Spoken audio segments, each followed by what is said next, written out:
తెలంగాణలో ఎల్నినో పరిస్థితుల నేపథ్యంలో ఉద్యాన పంటల్లో ప్రత్యామ్నాయ పంటల నిర్వహణ వ్యూహాలపై శ్రీ కొండా లక్ష్మణరావు గారు తెలంగాణ ఉద్యాన విశ్వవిద్యాలయం రూపొందించిన బులెటిన్ను రాష్ట్ర ప్రభుత్వం విడుదల చేసింది. సోమవారం ప్రజాభవన్లో డిప్యూటీ సీఎం బట్టి విక్రమార్క, మంత్రులు తుమ్మల, ఉత్తమ్, శ్రీధర్ బాబులతో కలిసి విడుదల చేశారు.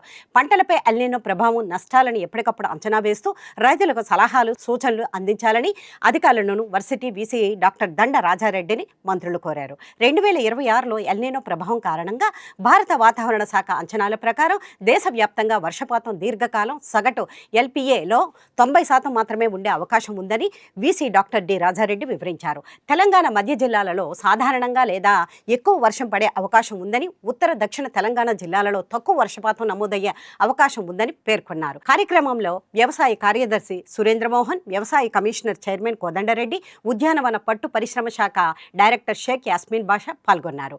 పంటల మార్పిడిని ప్రభుత్వం ప్రాధాన్యతగా తీసుకున్నదని వ్యవసాయ శాఖ మంత్రి తుమ్మల నాగేశ్వరరావు గారు తెలిపారు. ఎల్నినో ప్రభావం నేపథ్యంలో ప్రత్యామ్నాయ పంటలను సాగు చేయాలని రైతులకు సూచించారు. సోమవారం నాంపల్లిలోని మార్క్ఫెడ్ కార్యాలయంలో విలేకరులతో మాట్లాడుతూ పంటల కొనుగోలులో కేంద్ర ప్రభుత్వం చూపిస్తున్న వివక్ష బాధాకరమని తెలిపారు.